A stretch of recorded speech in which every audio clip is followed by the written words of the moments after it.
Hello, Lee County. On today's show, our guest is Mark Dunaway. He's a cybersecurity teacher at Dunbar High School, but he's also a Navy commander who helped hunt down Somali pirates. We talk about that, his experience working for the NSA, and he also gives tips on how you can help protect yourself from hackers who want to steal your identity. I'm Adam Wright, and this is the Lee Schools TV Podcast.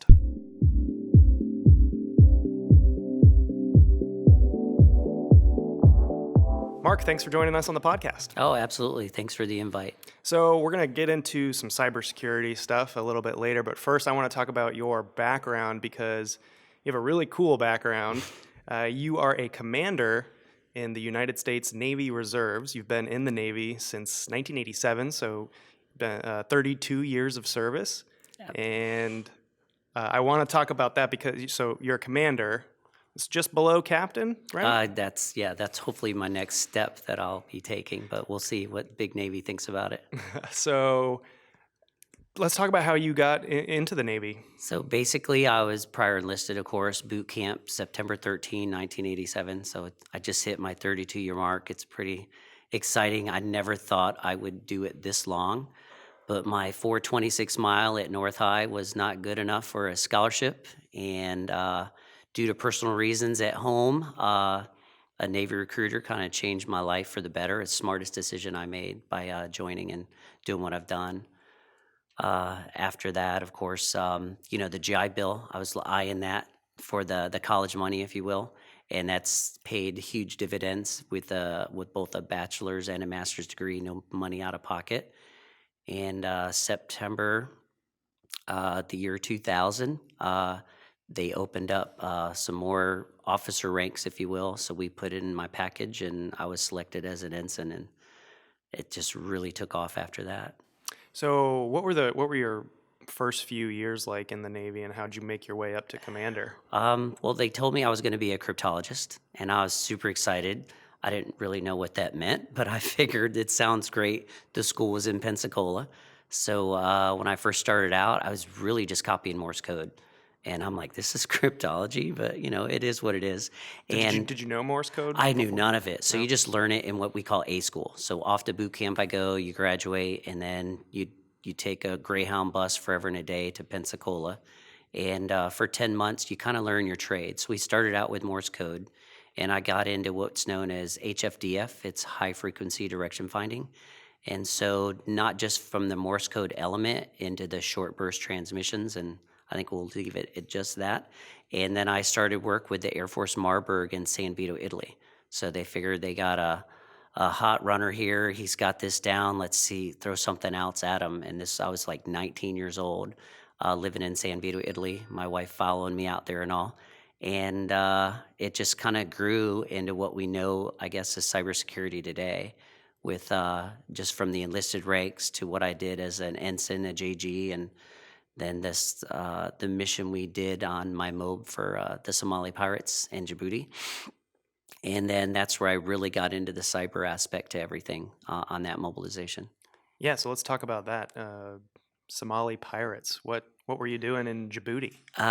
Basically, as you saw on the news back then, this was 2012. They were pretty much all over the Horn of Africa, if you will. And I was tasked with, as a cybersecurity analyst, with the Joint Task Force, HOA for Horn of Africa, and I worked with the J39, if you will, our J codes for joint, and worked very closely with the AFRICOM headquarters in Germany, and we would geolocate the bad guys, if you will, following the money, and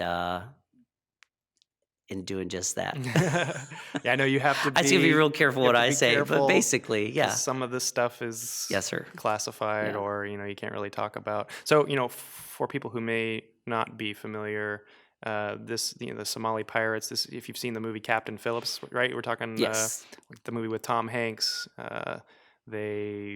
What kind of things were these Somali pirates doing out there? Well, they would capture these merchant vessels, and other countries were paying. So they would actually do airdrops of money to get their vessels back and, play underway. And then so other companies, they started arming themselves. and the Alabama Maersk incident, like you mentioned. I was actually out on the USS Bainbridge, so I got to see all of that, how it went down, and the linguist that worked with us was a Somali national, and we won't.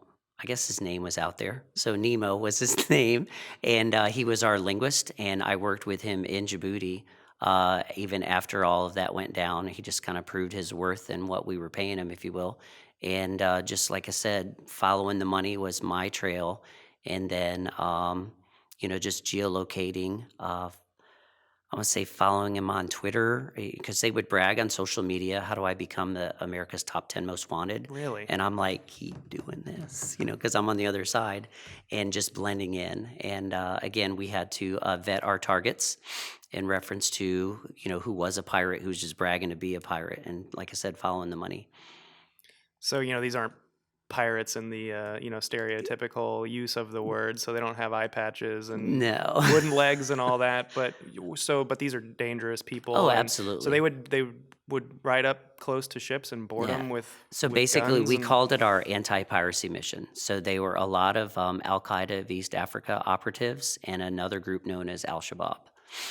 And I'm sure you could Google that. And Yeah. I don't want to go too much more, but Sure. those were their cover names for that. And you said you were on what? The ship? USS Bainbridge. And what kind of ship was that? Basically, that was the one that came to the rescue to the Alabama Maersk, and they had a Navy SEAL team fly out there, drop the fantail, if you will, and you can see the movie. And I don't want to go into too much detail, but I know the linguist that we had on board was negotiating back and forth with the pirates, as we kind of draw them in, as just the movie depicted pretty clearly, I think. So you were.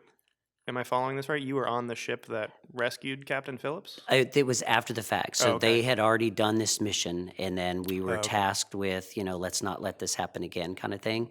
And they come in through the port when they pulled in. Commander Greg, excuse me, is the one who sent me out there with our MISO department. So I worked very closely with an Army element because we were individual augmentees where the Army would mobilize as a core unit. So all 13 of them knew each other. And then the Navy shows up doing what our specialities are. And we kind of looked like the same uniform, and they called me Major Dunaway, and I got tired of correcting them. So I think I was a major for about a year in Africa. So these guys would literally brag on Twitter? Twitter, social media, stuff like that, yes. And they didn't realize that was a bad idea. I guess they didn't know what we were doing on our ends as far as monitoring and tracking. So how much success did you have in tracking some of these people? Well, you don't hear about them too much anymore, so I'd like to say we did a pretty good job. Yeah. Did you ever come, face to face with any, or were you kind of? Not. I mean, like I said, we would go to the UN compound in Somalia, and we'd have a mission, say, in Kenya, and but face to face with pirates, no. Yeah. And so, how long were you doing that for? It was a 13-month deployment, and came back, and Dunbar magically took me back. I thought I'd probably lose the job because I was only there 1 year and got tagged for a mob. It was my third mobilization. So that's unfortunately, or good, right? Depends on how you look at it. But I've had 3 mobs in my naval career, and that's helped me earn the rank of commander. And like I said, I'm up for captain in January. So hopefully, the Navy lives in a world of what have you done for me lately? And hopefully they see all the history of what I've done and proven my worth. And yeah, good luck with hope they make the right decision, right? So 3 mobilizations so that was one. Yeah. What were the other 2? So I was a defense attaché at an embassy in Slovenia. This was right after September 11th attack. I was working at Diplomat Elementary School at the time, and that was my first MOB, and I came off of it, and lots we could talk about maybe off air, but just amazing assignment working with, it was pretty much the CONUS Replacement Center. Everyone going boots on ground to Iraq, Afghanistan, they came through my shop. And I was known as the Iraqi Survey Group, if you will. The ISG is what we had called it. And I was at the Pentagon shortly, and then DIA, Defense Intelligence Headquarters. at Bowling Air Force Base, and then ultimately in Slovenia as a defense attaché working those missions there. And again, lots of jobs opened up for me after that. Diplomat did take me back, and then not even 4 or 5 years later, I was mobilized again. And I worked out of Fort Gordon, the area of responsibility, doing Iraq, Afghan missions. So where are you originally from? You said you went to North Fort Myers High School? Yes, sir. Okay. So are you I from was Lee County? I was born in Geneva, New York, Okay. and I was raised here in Fort Myers. I moved to Florida when I was 7, and just went through all of Lee County schools from Tropic Isles to Colusa. Graduated north, and now I'm working at Dunbar, and it's just one of like I said, it's one of the best jobs I've had because I never thought I could be teaching cybersecurity to high school kids, Yeah. and let alone just like I said, using all the skills I've learned through the Navy and the education I've received from them to share with the students that I have today, following the curriculum, yet adding to it where I can. So you joined the Navy in '87. When did you first get into teaching? Um, I graduated USF in 96, May of 96, and it's before my commissioning, so I was still enlisted. I was working at Lee County Sheriff's Department at the time, going through school, and then I got hired. First school was it was Suncoast Elementary at the time, now known as North Fort Myers Academy of the Arts, and I got hired about Halloween time, 1996, excuse me. And so I was there for a couple of years and ended up at Diplomat after that. And what did you teach at? You I didn't teach was cybersecurity No, back I then? was a elementary school teacher, first grade, Okay. and then Diplomat gave me a crack at K-1 loops. So I'd teach kindergarten, following them on to first grade, and then back to kindergarten. I did that a couple times. And you've been at Dunbar since 2011, is that right? 2011 was my first year, and like I said, I made it 1 year and got tagged for my third mob, and I was worried. I'm like, oh my gosh, I'm going to lose this position because I wasn't teaching cyber at the time. It was just the CompTIA A+ class, like Introduction to Information Technology, but I enjoyed it, and then they gave me some Adobe classes to teach. So I was doing Dreamweaver, Flash, and Photoshop, and they were developing web pages. So I was just kind of getting my feet wet and really enjoying it. And then off to Djibouti I went. So So how does, I mean, I think I have a general understanding of how the reserves mhm. works, but could you educate us a little bit on how exactly it works when you're in the Right. reserves? So historically, it's 1 week in a month, 2 weeks a year. But I don't feel I'm your traditional drilling reservist because of my background. We have a lot of money when it comes to um, Iraqi Enduring Freedom. You get those titles, and in the missions that I've worked on, I was the XO in Greensboro at the time, so I was always affiliated with Augusta, Georgia, and so the mobs come, and they're just like very few people do, I guess, what I do in reference to cybersecurity, and so we're kind of a small community. So when I came off the mob from Africa, I was selected for my first commanding officer tour in Salt Lake City, and so, thank you, Mr. Burnside, for allowing me to take that position because there's no fast way home on a drill weekend. So I would usually fly out on Fridays and I'd take the red eyes home Sunday, getting into Atlanta at like say 6:30, 7 o'clock, and then ultimately here back in Fort Myers by we'll say lunchtime, depending on, layovers, if you will. And I always took Mondays off. But then in this position as a commanding officer, drill weekends never end on Sunday. So we do a lot of site visits, if you will. I was going to Hawaii back and forth quite a bit in that time frame. I was the CO there for 2 years and got 5 free trips out of the Hawaii out of the deal. So you collect a check, obviously, and like I said, that's the glory of working for someone like Mr. Burnside. He's very supportive of the military, and no one's looking to be mobilized. But when I was mobbed, that was a difficult phone call for me to make because I wasn't sure how he's going to be receptive toward it. Brand new teacher, I was still trying to prove myself, if you will, to him, and then off I go to Somalia. And he was So. super cool about it? Well, of course, but I mean, very supportive, family first. He's that kind of principal, and just very concerned with the family. And I remember Before I even went, something happened over there with the Navy SEAL team, and he contacted me. Hey, are you okay? Did you know any of those guys? And I just was kind of taken back by it because I hadn't even left yet. Wow. So it was still sinking in. They try and give us a good window of, hey, you're going to deploy in September. And I think it was April when I found out. So I had a couple months to So they plan. could call you at any time and say, "Hey, we need you." My dwell time is up, so absolutely I could be mobilized. What's dwell time? So once you're mobilized, they're supposed to leave you alone for 5 years. Oh wow. In the Navy terminology, they call it dwell time. Okay. And once your dwell time is up, then you're available for another mobilization. Okay. We're like the insurance policy, I guess, if you Yeah. will, and they cash us in when they can. And again, my unit, I've got 3 sailors right now that are all mobilized. One of them in Djibouti, so we send care packages, and I can speak to that because I had been there, done that kind of thing, and it's just a family environment, if you will, even for me as the commanding officer, because I've received those phone calls of getting mobilized, and now I'm the one making them. Mm. So I know where they come from a family perspective, and what it means to your civilian job. And it's a tough assignment. It's very isolated, but it can be rewarding. You just make the best of it.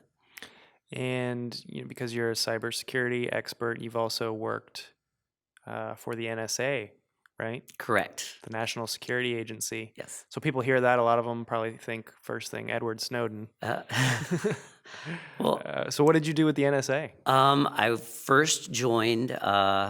I say joined. It was my first assignment was in 1995, and I was assigned there. I was a second class petty officer, and it's the first time I had worked. Walked the halls, if you will, of NSA, and you go there, Columbia, Maryland. You see the building, and they had me down in the catacombs doing, Navy cryptologic stuff, and once you're in the halls of NSA, you really never escape it, especially if you got certain skill sets that they like. They like to harness that and keep you utilizing your skills. No matter where you go, we have NSA terminals. So, like when I was in Greensboro, North Carolina, the Skipper in Salt Lake, now currently in Minneapolis, we have NSA drops, so they can always reach out and touch us. Can you tell us anything about what you did last for the NSA? We did a mission this summer. It was I'm trying to think how I can word this. But basically, Russians came up with a hack and what they were going to do during our next election, and we kind of counter that. And we use a lot of open source information, trying to identify posts, if you will, on social media. And did it originate? Because again, we have to file a UCIT 18 violation. If it's an American citizen, I cannot copy anything like that. If it's something illegal, I can always turn it over to the FBI or something like that. But I really can't go into details because of, we'll say, the Edward Snowden clause. I mean, there's a UCIT 18 that we are abided by, and we just have to follow those rules. So when we can say this post originated from Moscow, Vladivostok, or Rovno, then we tag that as obviously this was Russian made. And when they post that on a social media site, I like to say weak-minded Americans believe what they see, and then they tag it and share it, and then it spreads like wildfire. So we identify where these are coming from and why they do it. Who knows? It's above my pay grade, but we are tasked to find we'll say the Russian link to it all. So you're right in the thick of the Still the today. fight between the U.S. and Russia with all this election hacking stuff. Yeah. Well, I'm in the middle of that. Yeah. Me and the folks that work for me. So can you put into words like how serious of an issue this is that maybe a lot of people don't realize? well, they're not like hacking our election, changing votes, but they'll post stuff out there in social media that people believe, whether it's about a Democratic or a Republican candidate, and you can't always believe everything you read and see. And they disguise themselves as It Americans? you can create a Facebook account pretty easily, and you can say you're 21 years old. You could be 14. So Yeah. I don't know how delicate to be with the Snowden thing, but do you have any thoughts on Well, what happened there? uh, Well, they made a movie of that as well, as accurate as that was. But he was actually out in Hawaii when I was a skipper in Salt Lake City. He was one of the contractors out there. I never personally met him, but he was in the same building that I worked in. And just the fact that how he, I mean, we signed contracts. I can't write a book. I can't do this. I can't do that in reference to, information that we do on the NSA net. And he openly took it on a daily basis and posted it, Hmm. as you know, on WikiLeaks. Yeah. So I know his visa's about to expire. He's looking for another country to go to, and if you are innocent, please come back to the U.S. and prove it. But I know differently. So Okay, so let's talk about what you do at Dunbar High School. Mhm. So you teach cybersecurity to high school students, and you've been doing that for how many years now? We started a Rubin Networks program probably 5 years ago, and then cybersecurity became a pilot last year with Project Lead the Way. And pretty much it's an amazing sandbox that we play in, and we would build firewalls, if you will. I've got the way my classroom is set up. I know you guys have filmed in there before, and so four students can work together and build a firewall, and the four across the room can build their firewall. And that's what we were doing today, actually. And the next lesson we'll try and do pen testing, if you will. So can you explain what a firewall is? So yeah, basically, it's your first line of defense. So if you're a business, a small-owned business, and you want to protect the integrity of your internet, say your people go in and they show up and they fill up shopping cart, and then they want to buy this, they want to buy that, and then when you go to checkout, you're exchanging credit card information to mail it in a secure environment, hopefully. And so we teach all my students, the difference between port 80 and port 443, whether it's HTTP, like your internet, and then HTTPS, which you get that secure shell and gives the encryption. And so my students actually build business models, and they give me floor plans, what's the purpose of the business, and, protecting client information, say your customers. And so there's laws out now where they're holding businesses liable for identity theft. And obviously, it's the worst thing that can happen to someone. And so that's the purpose of the firewall, to protect the identity of your customers and clients. So you're teaching them how to build firewalls and a lot more advanced stuff than that, right? Yeah, there's just certain cyber tools that we use within this controlled environment with Project Lead the Way. And they definitely get to interact with one another in that way. So, like, if they penetrate the firewall, I go high five the team that did it, but then I'll turn to the ones that let them in, like, what happened? So, I'm kind of the bad guy. So you teach them how to build a firewall Mhm. and teach them how to hack into, or Pretty much, yeah. We cover white hat, black hat, and gray hat hacking as part of the Project Lead the Way. And then coming up in a couple months, we're going to do a cybersecurity. It's a national competition called CyberPatriot, and it'll be our second go at it this year. And last year's squad did phenomenal, so we're hoping for same results, if not better. yeah. So I came out and did a story on it Yes, at the sir. end of last school year. It's on our YouTube channel. If you want to check it out, called Cyber Patriots, you can find it. And you guys did phenomenal, like you said last year. Your team first year entering the competition, Correct. and you guys came in first place in the state of Florida Yes, sir. and third place in the nation. In the country, yeah. Imagine that. So tell us about the Cyber Patriot competition. What do they do? So yeah, so the competition, it's going to kick off again this year. It's again a controlled environment. You can't download the image until say 10 a.m. of the weekend that it starts. So the first competition will be October 25th. So sorry, do you and the team travel somewhere No, to do no, we do it this? right from Dunbar High School. Other schools are doing it. I know I'm coaching a team out of South Fort Myers High School this year. They're JROTC, and they're actually going to do a field trip to Dunbar October 3rd, coming to us because my lab is just phenomenal. I know you have seen it. And so I'll download these images and I'll team up some South Fort Myers High students and Dunbar together collectively. And I can't really teach it on, hey, this is how you do it, because it's a competition. We don't want to be accused of cheating, but we can do that controlled environment where, like I said, the images would start at, say, 10 a.m. You can download all of the images. There's an Ubuntu image, a Cisco image, and then a Windows image. So And when they you say image, what are you talking about? So on the tower, you know how you're downloading software, if you will, you're downloading this particular, whether Cisco, Ubuntu, or Windows, and that is your project you're going to do for the competition. And it's a 6 hour window in reference to not just finding the hacker, but installing packet tracers and doing all the steps that Northrop Grumman puts out, because they're the company that will say they're the biggest sponsor. And it's once our images are done in that 6 hour window, we submit everything, and then we have to delete everything off our towers. You can't keep it. So the team gathers, and so basically they're timed. They've got 6 hours 6 hours, to yes. find the hacker and eliminate it, and that's Just basically, report on yeah, it, okay. yeah, basically. And it's a really great learning experience for them. And it's again, several schools across the country participate. And I had learned about it late, so we didn't do practice rounds last year. We got in round 2 practice, so we were a silver tier squad. We're a little bit behind the 8 ball in reference to that, but this was my 3rd year with the students. So I had them as sophomores teaching the CompTIA Net Plus, and we did Cisco routers and switches as part of the curriculum.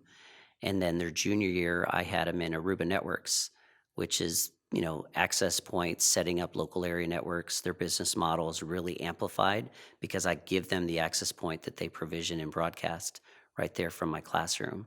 And then cybersecurity was their senior year, and that's the squad that took first place and 3rd in the country. And so they had 3 years, I think, a good experience, to where when we downloaded these images, it wasn't the first time they'd ever seen something like that.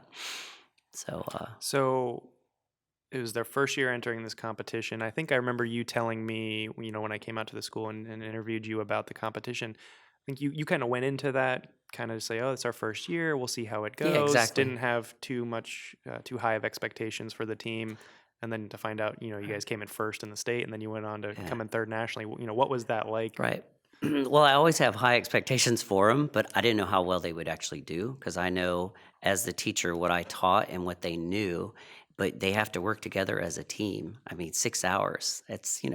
So I got plenty of Starbucks on standby. You guys just kind of, I can let them bring in snacks, but just keep them motivated. But it's very a stringent schedule. As you saw in the video, you interviewed some of the students describing how they feel. Because as a teacher, I'm loving it. Because again, it's like an NSA watch floor to me. It's like, okay, have we found him yet? And I really don't have the answers, because again, I can't teach it ahead of time. So when we download that image, it's the first time I'm seeing it as well.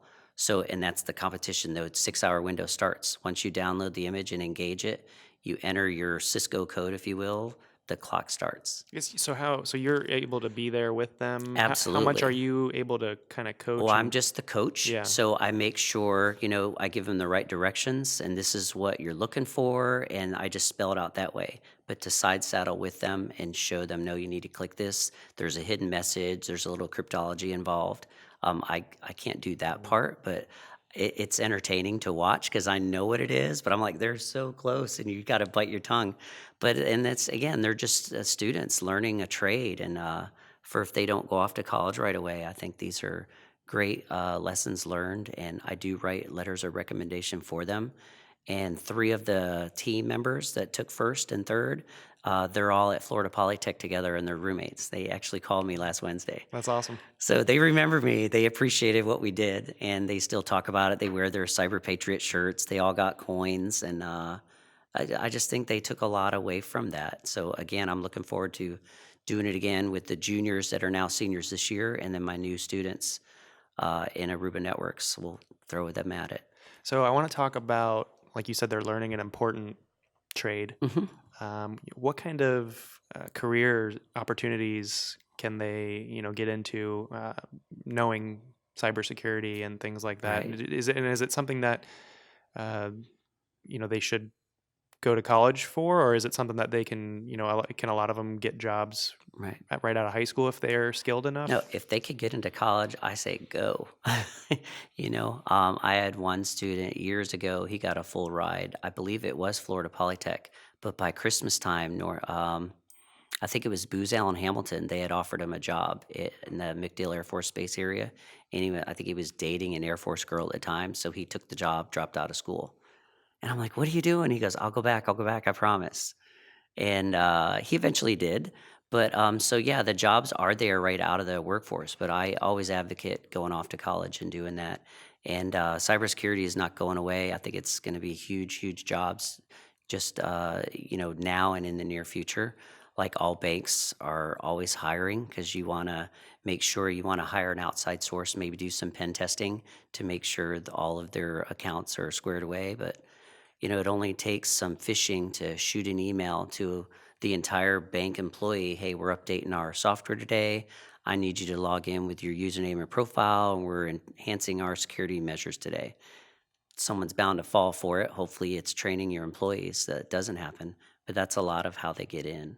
Yeah, we have to do some training here at the Yes, sir. district about phishing scams and things Hmm. like that, and what not to do, and don't answer this email if you get something Right. like that and everything. And they make it look so real. So, it's training your employees and here training my students, and I say their grandparents. Mhm.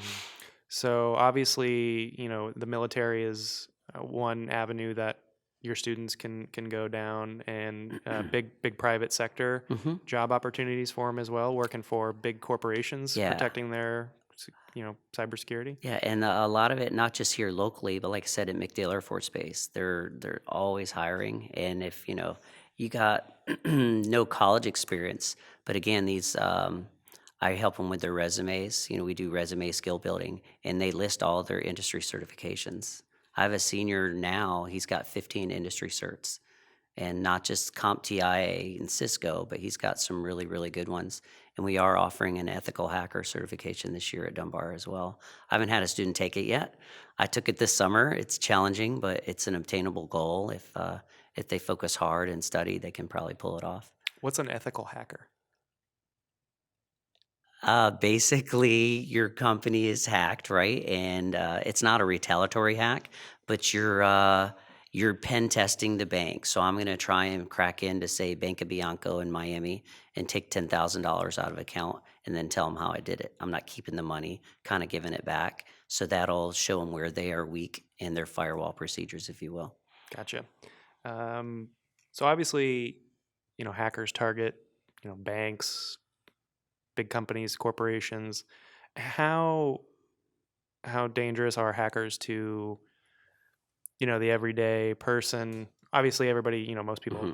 work with a bank, so their money and information is in there. So if the bank got hacked, their personal finances could Kind be of in trouble. protect But it. as far as like individual identity theft or things like that, how serious of a problem is that in your opinion? So, Because a lot of people are always like, myself included, mhm. oh, that'll never happen to me. It happens to other people Well, until. it could stem as something as easy as a Facebook post. You got not just high school, it could be college or whatever, but they're going on a cruise to Mexico, and you post everything on social media, so everyone knows you're out of town, and so a hacker could see that and contact grandma because they know the address book there, and say, "Hey, grandma, send a message as the child. Hey, grandma, I'm stuck in Mexico. I'm being detained. Please send money. Yada yada." And grandma, not knowing any better, sends the $500 or whatever, and then's all worried about the granddaughter. Why hasn't she called yet? They get back from the cruise, and grandma's in tears, hugging her. Are you okay? She's like, what are you talking about? Didn't even know. So it's something like that.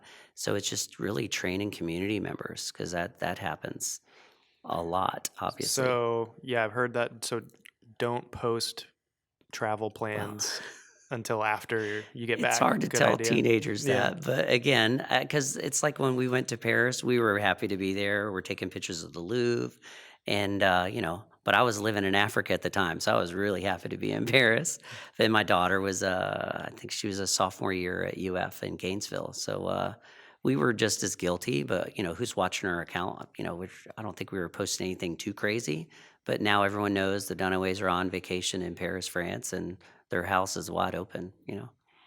Any other tips, easy things that people can do or not do to protect Yeah, their information? I pretty much tell my students when you go off to college, you're going to get these advertisements, hey, for student loans, and you'll get them in the mail. Don't just throw them away, shred them, because someone could find that, fill out the information, and know I live at this address now, and then they get the whatever credit card it is, and then it's a perfect signature because they'll sign it as whoever threw it away, and then they can go out a shopping spree on your dime, and you don't know you're in debt till you go for maybe a student loan, and now you're $10,000 in debt because you didn't shred something maybe you should have. Mm. So it's just educating our students and, like I said, their parents and grandparents today, which I think I do a pretty good job with.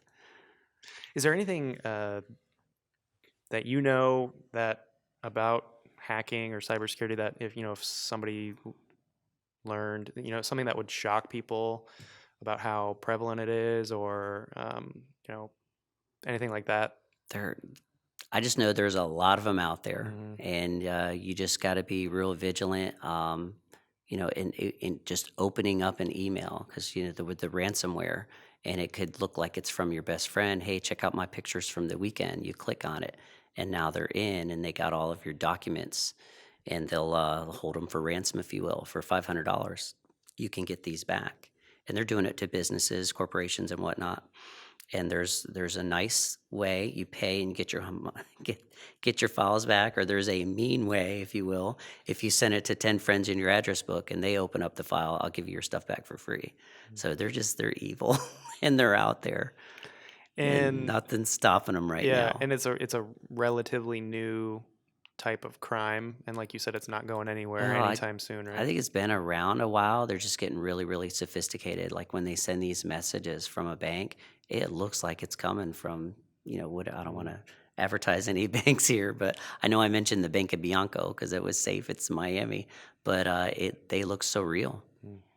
So you mentioned earlier that you ran a 426 mile. Yes, So, and then you said that you didn't know anything about cybersecurity or cryptology or Morse code or anything like that until you entered the Navy. yes. So, what were you like, as a kid? An athlete who liked to run, I but did you have any interest in uh, cybersecurity or I anything was a like that? math guy. Yeah. I was going to be I was a math major, of Okay. course, but I joined the Navy. I'm not gonna lie, for the GI Bill, because I just financially I knew without a scholarship I probably couldn't pull it off. I'm sure that's a reason that a lot of people Yeah, join, right? Yeah. and I look at my students, that are going, and the first gen college students. You got X amount of loans. Well, I didn't know anything like that back in 1987, and so walk-ons are the best I could do. So, like I said, a Navy recruiter changed my life, I believe, for the better. It's probably the smartest thing I did.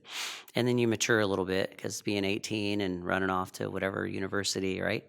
And so I got that travel experience and lifelong learning skills before you actually, go back as a 22-year-old freshman, if you will. All right. Very cool. And so, is there anything else you wanted to talk about what you're doing at Dunbar, or any of your experience with cybersecurity or anything like that before we move on? Oh, no, I think we covered it good. But like I said, I totally love my job at Dunbar. I've had job offers with Raytheon around the country, and another Ready Support Services out of Chantilly, Virginia. I just totally love what I'm doing here, and I would like to, continue on as long as I can, as long as it's still fun. Because I wake up in the morning, I enjoy going to work. I have zero behavior problems. I know cell phones are an issue in some classrooms, but Dunbar, we've really cracked the code on how to handle that in all classrooms. In reference to just leave them in your book bag, put them to the front of the room, and they're not an issue. But kids will still grab them, of course. But I enjoy what I'm doing so far, so good. How big is the cybersecurity program at Dunbar? Like, how many Uh, students do you have? this that's the thing. We piloted it last year with only 30 students, 15 and 15 per class. So this year it's the same size. Okay. Yeah. I would love 20, 30. I don't know if I can do 30 kids, right? But they're prerequisites, to get in. So obviously you I can't see a freshman taking the class. They need that background of the intro to IT, just a little bit about taking a computer apart, putting it back together, and then here we're going to build firewalls right out the gate. They need a little bit of exposure, but I can see doing it with sophomores, absolutely. Cool. Well, I think it's super interesting what you teach the students there, and best of luck in your Oh, upcoming thanks. CyberPatriots competition this year. We're rooting for you. And yeah, so did you get my message about the 5 questions? I think, but I was so busy today, I didn't All get right, to well, read them. so So now shoot, I'm okay. ready. All right, Mark, what's your favorite book? I was a John Steinbeck fan, so I read a lot of that, and I had some great teachers at North High that just kind of, you got to read no matter what career you're going to go into, obviously. So that was, Steinbeck, is he Grapes of Wrath? yes, he Okay, is, absolutely. I haven't read it. I Yeah. saw a play in college, I've Grapes of not done Wrath. any of the plays, but I've done all his books, so yeah. Do you have a favorite one of his? Probably have Mice and Men, Okay. but yeah, Grapes of Wrath is good. But I just, and then you go off to college, and then you got to read it again. But like, oh, I've done this before, and then I do better a second go at it, I guess. What's Of Mice and Men about?